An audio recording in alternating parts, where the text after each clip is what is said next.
You're listening to The Edge of Reckoning. I'm Sue. And I'm Neil. And this is a podcast about navigating life's turning points with awareness, honesty, and heart. We're two Gen X friends exploring what it means to meet change with open eyes and an open mind. Thanks for being here. Let's begin.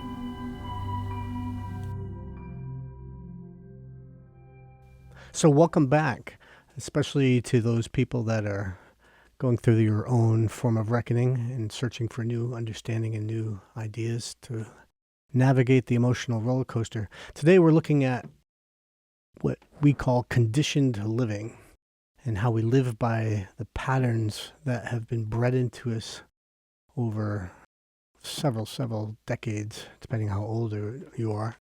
And really, we're going to look at a teeny bit about like what do we think about and how do we think about it to see if we can set the stage for understanding how to navigate those moments when life has to change by having a better understanding of how we react to the world. That's kind of the overall gist of the podcast right there, right? Absolutely. And also just looking at those habits and those routines that we have in place that we don't always even think about. Mm-hmm. And just kind of opening that up to explore a little more in what are you thinking about? And do you even know what you're thinking about? Do you think about what you're thinking about? Yeah, what do they call that? Being metacognitive. Why do we react the way we react when things come to us or into our world without our welcome? It could be a significant change or a different way of seeing things that doesn't resonate with you. Where does that come from? How do we, where are those thoughts or those decisions formed? I would say they come from past experiences, learned behaviors, and that can be learned from watching others, learned from how people treated you, learned from what may or may not have worked for you in the past, but just something that you react to without even thinking. Right. I think there's a part of the brain that some people call the default mode network, which I think we talked about before. And it's kind of like somebody once referred it, I think it was Michael Singer referred it to like having a roommate inside of your head. It's always telling you what to do, what not to do. And if you actually listen to the advice of that roommate, you'd be in big trouble. All that self-talk, and all that self-talk comes from all the perceptions that we've developed over the course of our lives. I think it's kind of what you've been saying. It's like a narrator that's telling you what to do and what not to do. And some of that happens so quickly and without your knowledge, but it's all based on whether you've been in that situation before or not, right? Right. And then at this moment right now that we're talking about is making that change, having that courage inside of yourself and trusting the gut feelings or something that is compelling you to make this change that you have never made before in your life. And you're only backing it up with past experiences, but those things may not be serving the right outcome for you.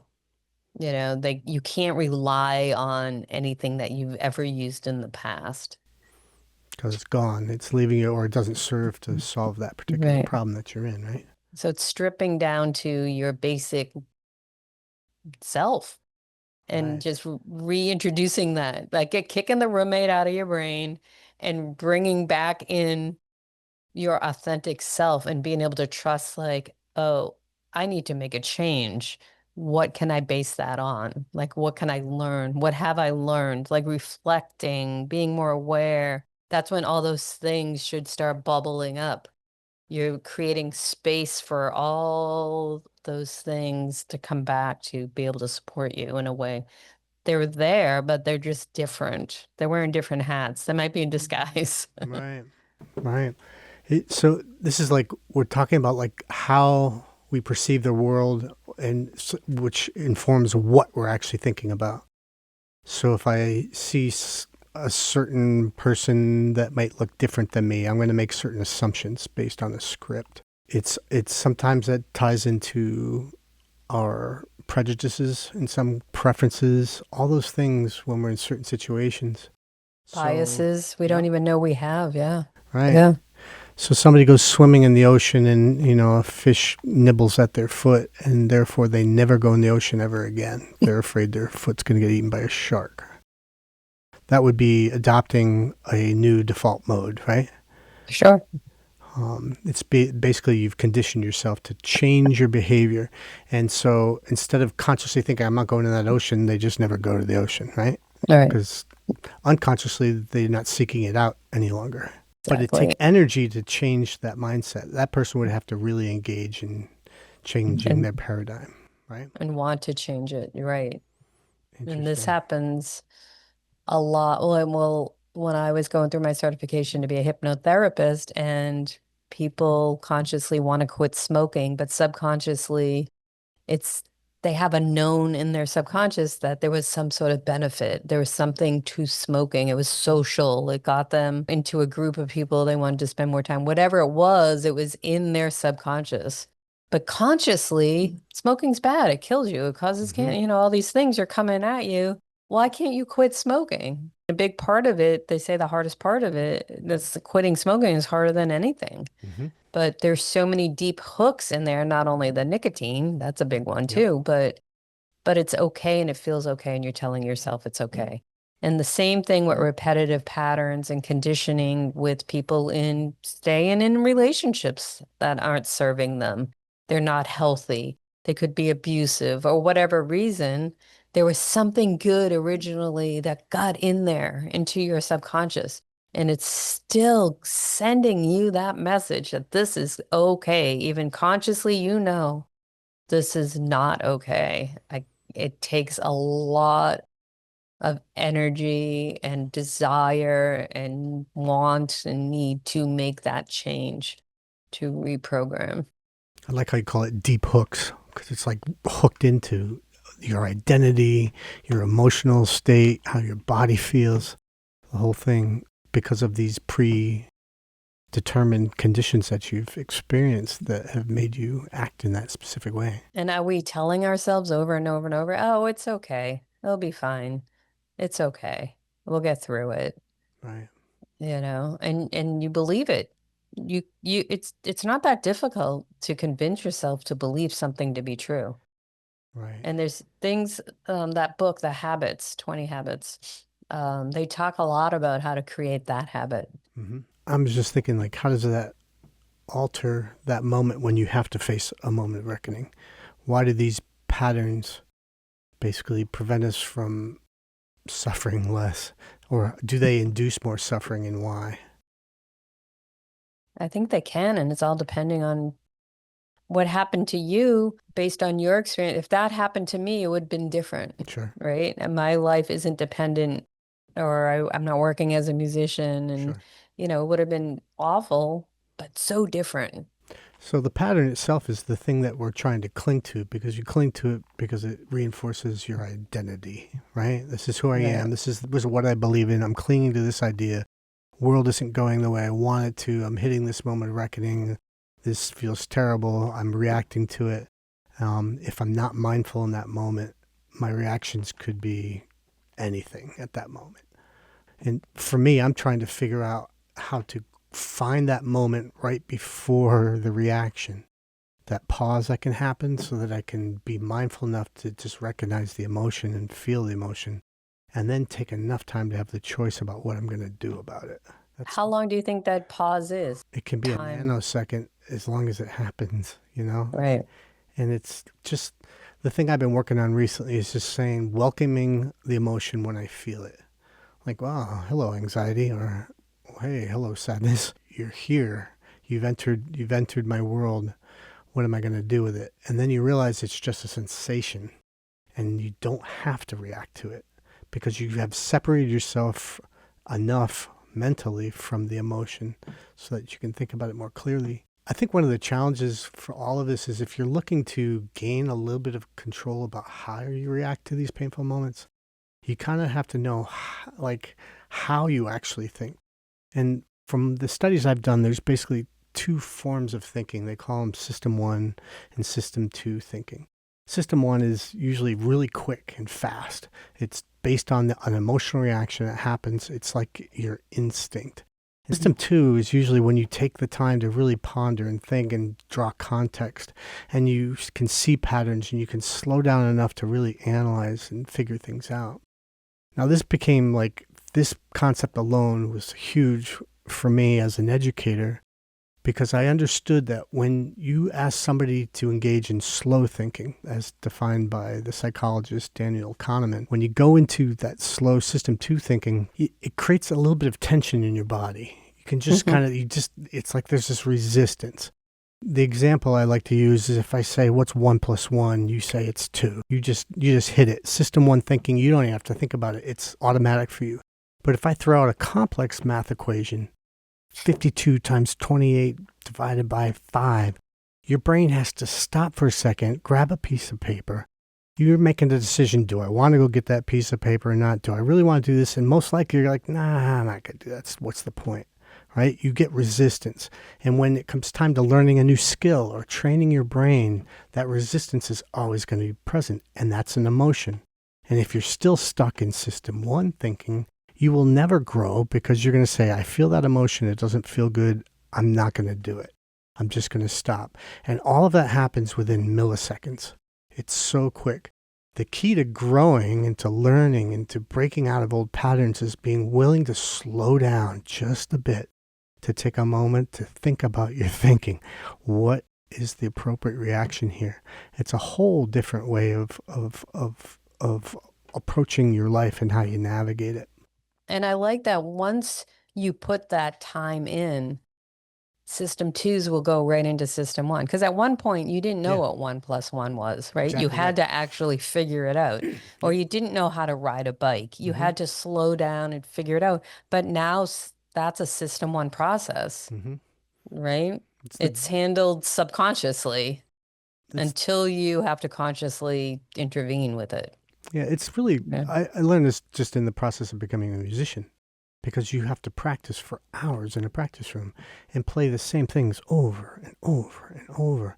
It's slow, grinding practice at times, but without it, it will never become into my permanent memory. Right. They say practice makes perfect.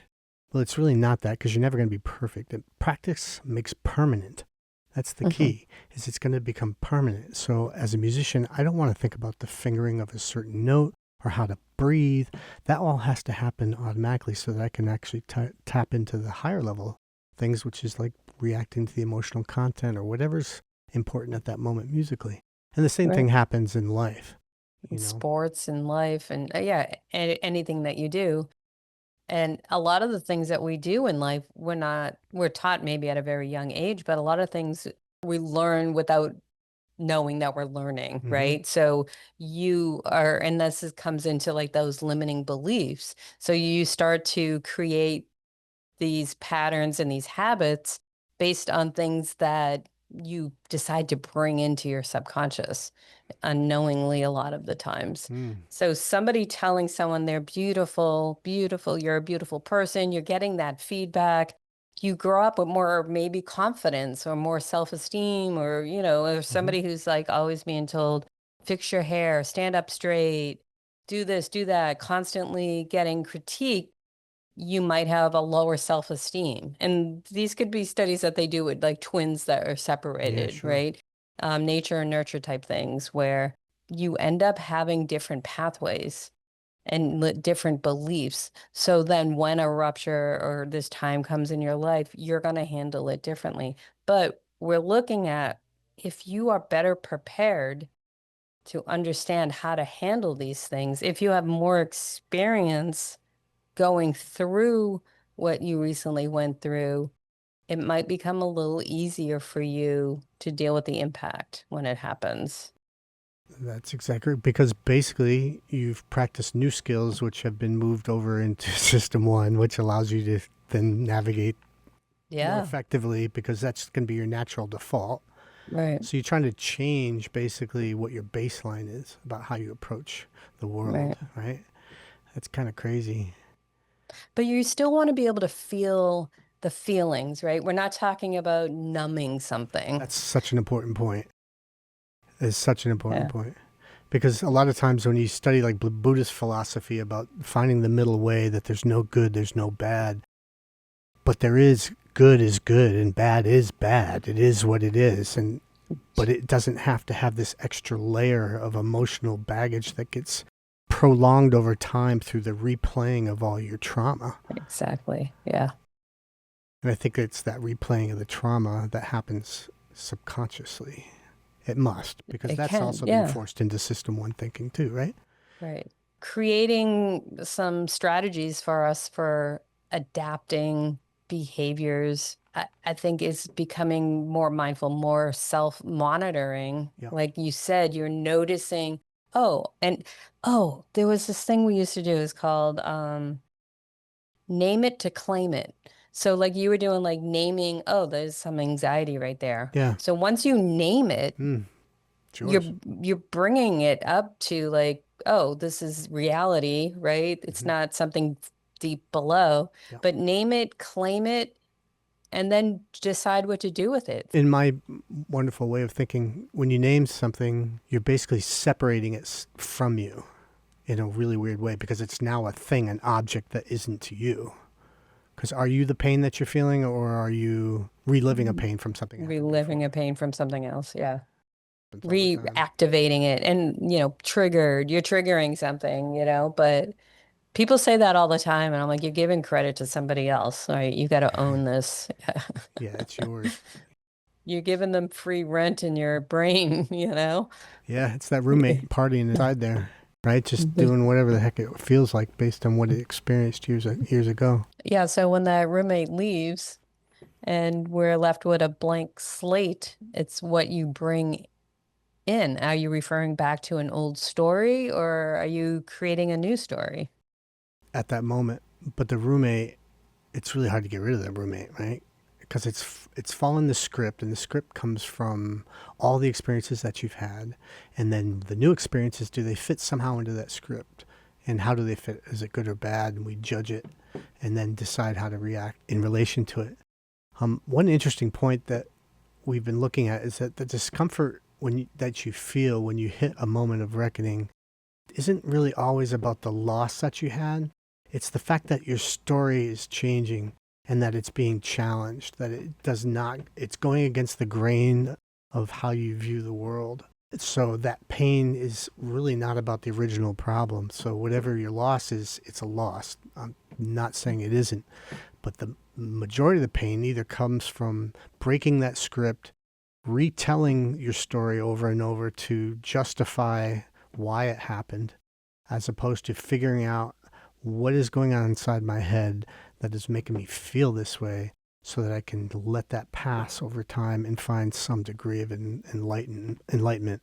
And what we're really looking for is to have a heightened awareness about how we react to the world without dealing with all our defense mechanisms that have been programmed into us for our entire lives, right? And those defense mechanisms, I think we talked about in the first episode, do root back to survival, Yeah. right? So it's hard to kind of go against that. But while you were talking about the story, I was thinking like someone had said to me like you're going into act two or act three. And say you're at a play and you really liked act one a Mm-hmm. lot, and then you hit intermission and you're like, I don't want an intermission right now. I Like I want to do Act really One again. act Again. one was great. There was so much good music, and then Yeah. you hear that reprise and you're like, oh no. Mm. So you're at an intermission, you're like, do I get up and get the M&Ms or, do I sit here and think about act one? I'm going to be moving into act two next. Like, how do I prepare myself to do that? So then when you get the second intermission, you're familiar and you're like, oh, I'm going into another act of my life. How did I prepare last time for this? Did that work? So it's Mm. learning from past experiences. Your story is still ultimately your life, but there's just different acts and different experiences from the first act that you're able to weave into your second act. And hopefully during that intermission, you can decide what you want to leave behind Mm-hmm. and take a long enough pause to really relaunch yourself, put yourself in a healthy position if you have the liberty to take enough time for yourself, to take this moment to reflect and say, what was so good about my past story that I want to hold on to, and how can I use that to write this new script, or at least launch me in a direction that is kind of easier for me to navigate, knowing and understanding that there's going to be good times and bad times, right? We just want to try to keep it within some sort of a range, Mm-hmm. and I think you only can do that from learning and having some sort of awareness and ability to go back and read that story and don't skip over the hard parts, right? Just kind of learn from them. If you're in Act Two and all you're doing is thinking about Act One, you're going to miss Act Two, right? Right. That's why You're the intermission is very important. to break it up a little bit. And the intermission in this metaphor is basically the brief pause that you have to take before you decide what your next future action is going to be, Right. right? Set Which yourself up. which is Yeah. really really hard to do. Um, it really comes from developing a high level of awareness, and that, from everything I've learned, only comes through understanding mindfulness and possibly meditation, if that works for you. Because Yeah, this without that is awareness, you're not gonna be able to see what act you're in, really. right. This is the opportunity that's presenting itself to you for you to create a new story, create a new script. Yeah, Right? It's the time to be mindful. It's the time. And that's the tool that we've both experienced with actually really being helpful. big time, big time. Yeah. To me, just taking the time to be very aware of what thoughts are coming inside my mind and when they're coming in, and then if I have the wherewithal to figure out why they're there. What I'm starting to see is like I'm having less internal dialogue lately since I've started meditating on a regular basis. The I'm more conscious of what's happening when I'm not actively talking to people or doing something.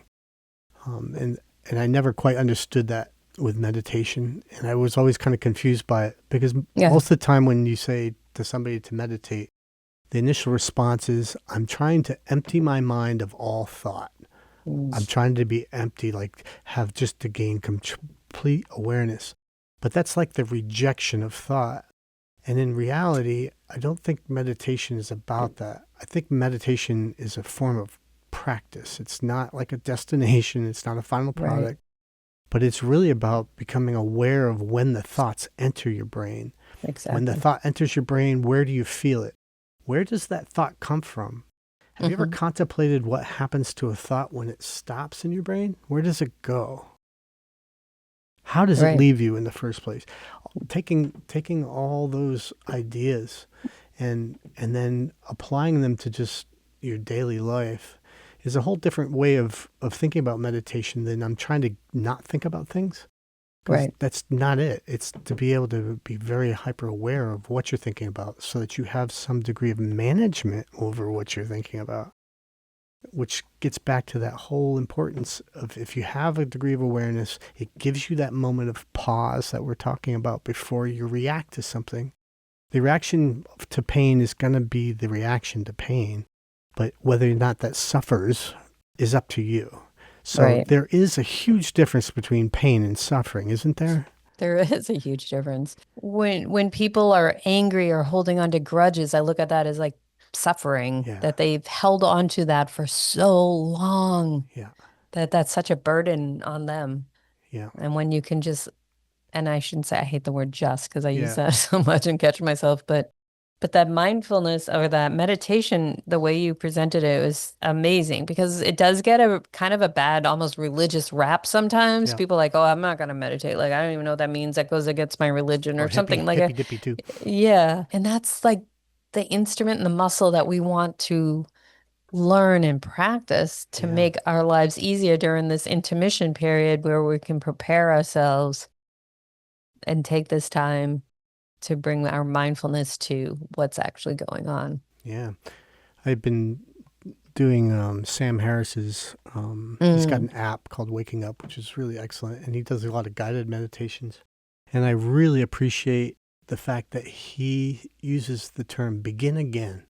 He says Mhm. if you're sitting there and you're trying to cleanse your mind and become aware that your automatic pilot is just thinking that roommate in your head is having a party, become aware of that roommate. What is it doing? And then when you start to drift off and start to go off on a tangent in your brain, you start thinking about your bills or getting pizza or something. He says, just begin again. Go back to the breath, take a breath. Now come back and be aware that you're thinking about you want pizza, not just thinking about pizza. You become the witness. That's a big one. That's a big one. But what I think we're talking about here in relation to navigating these really painful moments in our lives where things have to change is that if you truly want to change, you have to understand how your mind works. And the answer truly, for me at least, lies in that little brief moment before I react to what I'm experiencing. I think it was Viktor Frankl said it's the moment between the stimulus and the response, that there's a space in There's a between. space. Yeah. And I really appreciate that, because that, I just think about countless situations I've been in with people or in a meeting or whatever, where somebody would say something and I'd feel it and I'd just open my mouth, and it did me no good, no service whatsoever. Yeah. So having that moment to kind of sit back and pause is not easy, but I think you can train yourself to do it with practice. And just put in that sticky post in front of your on your screen that just says pause. Pause, yeah. That pause button is Yeah. it's important to do, and it's great when you wake up in the morning and like, oh, I can see like what's gonna be my stimulus today, and am Yeah. I gonna be able to pause? And every day you get a new moment, new day That's to right.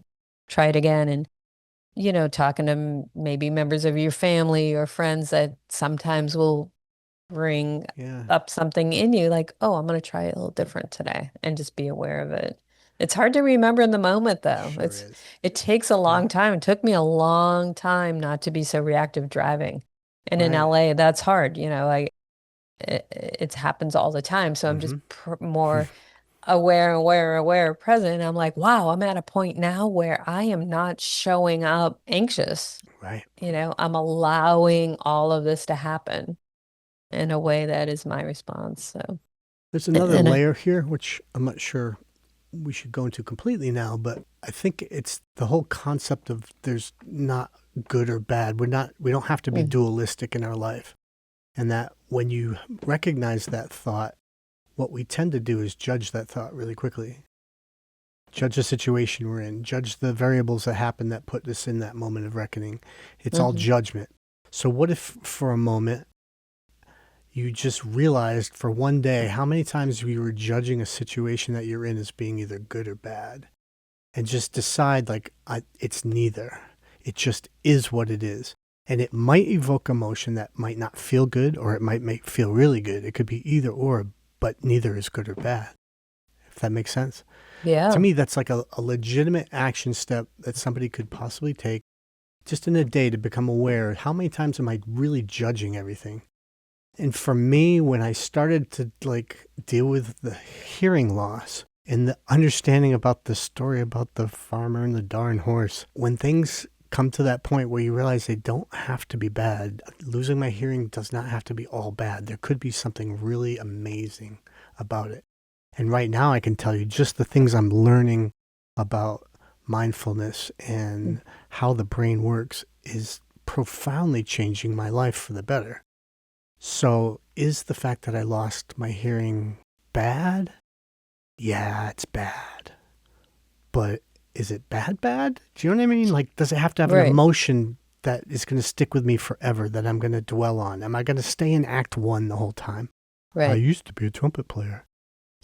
At some point we're going to talk about how a reckoning can alter how you see yourself in the world and how your identity is tied to all this default mode network and this system one, system two thinking. Identity is a huge part of it. And that Right. when you hit that moment of reckoning, you have to find a way to reinvent yourself. And only way to do that is to become aware of all the stuff we're talking about right now. This is like foundational material in my mind. But it's a master's program, I would say. Yeah, in some regard, because it's heavy and It's it's heavy. deep. It's a But lot.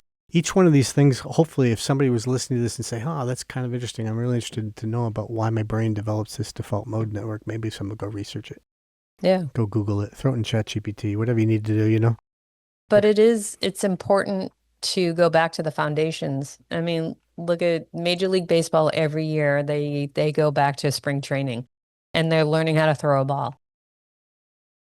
You have to begin again. You need to create a very strong foundation, but you can't just leave it Right. for the elements, right? You need to take care of it and nurture it and maintain it.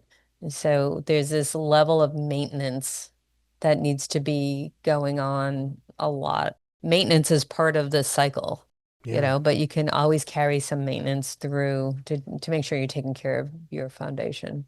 And that has to be done in a mindful way, doesn't it? Because Absolutely. doing it Yeah. on autopilot's not going to do you any good. No. Practice, it has to be mindful practice, Right. which I think is definitely important. And ideally, you'll start to see patterns that are going to evolve. So I think if you're someone that's right in the middle of it, you just hit a moment in your life that feels like pretty nasty, and you can't see any future right now. Like it just is hidden to you. The only thing I can say without being cliche is that this too shall pass. It's not permanent. To trust in the process that if you do a little bit of work, you can find some serious solutions that ultimately might affect you in a positive way more than you could ever possibly imagine. That's Yeah. that's called hope, maybe, and hope can get you in a lot. It's something people cling to, which is not necessarily a good thing. But if there is no good and bad, it's okay to have some hope because hope is what it Yeah. is, right? No, I like that. As we move forward, I think our next episode is going to look at how you kind of manage that moment of reckoning when that thing inside kind of breaks. How do you untangle your ego from it? How do you manage burnout from a job, an illness, whatever it might be that you're trying to navigate? But that's that moment of when you're feeling pretty lost, and the initial pain kind of kicks in. So we're going to look at some of that and hopefully share some ideas of ways Yeah. to maybe look at it differently so you can I, navigate it better in the future. I I look forward to doing that. Sweet. Catch you next time. All right. Bye.